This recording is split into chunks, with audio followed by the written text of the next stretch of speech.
So I got my first 2 rides on Zambezi Zinger. I got the back row, then the front row. Just kind of got lucky with that. And my initial impressions of this ride, it's okay. Maybe it'll grow on me over time, but at this point I would say it's nowhere near the top 4 in the park. This is number 5. In fact, actually maybe number 6, because I'm a big fan of boomerangs, so I think it might even be behind Boomerang. In the back row, I thought this first drop might give a little airtime, but it didn't. There were a couple moments in the back row that gave a little bit of floater. I can't remember where it was, but it was a tiny bit of floater on a couple moments. Very briefly, though. Now, when you go off into the woods there, that's when you switch over completely to wood track, and you definitely notice it. When you're riding on the Titan track, it is butter smooth. When you switch to the wood track on the other side and you start going down the hill there, it gets a bit rough. I thought it was rougher in the front than in the back.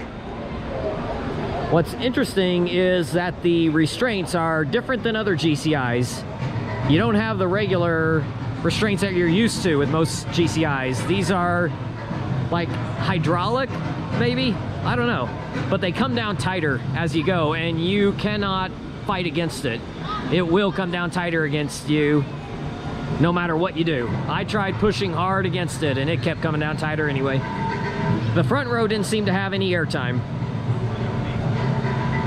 It's mostly about kind of the turns and the lateral movements as opposed to airtime. It is kind of a family coaster, but I feel like it's a bit too rough to truly be considered a family coaster.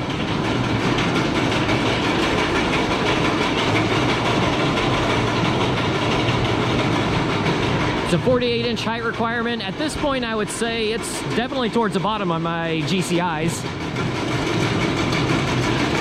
I thought for sure this would be ahead of Invader, but I put Invader ahead of this because Invader has some decent airtime.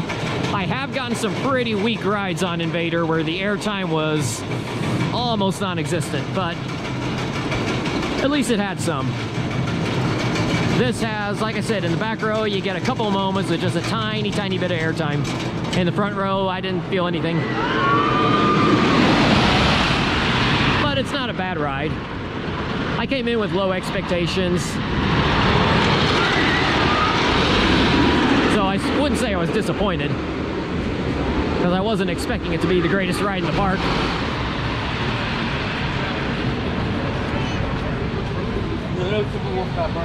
I like the drop. So I would easily say that Timberwolf is well ahead of this.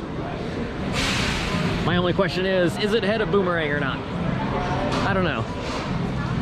I don't have any nostalgia for the original Zambezi Zinger. Never got to ride it. I have ridden Whizzer at Great America. I would say that I like Whizzer more than this. So maybe I would like the original Zambezi Zinger more than this. But this is going to be a big hit for the park. It has brought in the crowds, that's for sure. I wouldn't be surprised if Worlds of Fun doubled, tripled, quadrupled their season pass sales for this year based on the announcement of this. People have been going crazy for this thing. I wouldn't be surprised if attendance is doubled, tripled, quadrupled based on this. So it'll be a big hit for the park, but it's also going to make the park a little more crowded than we're used to.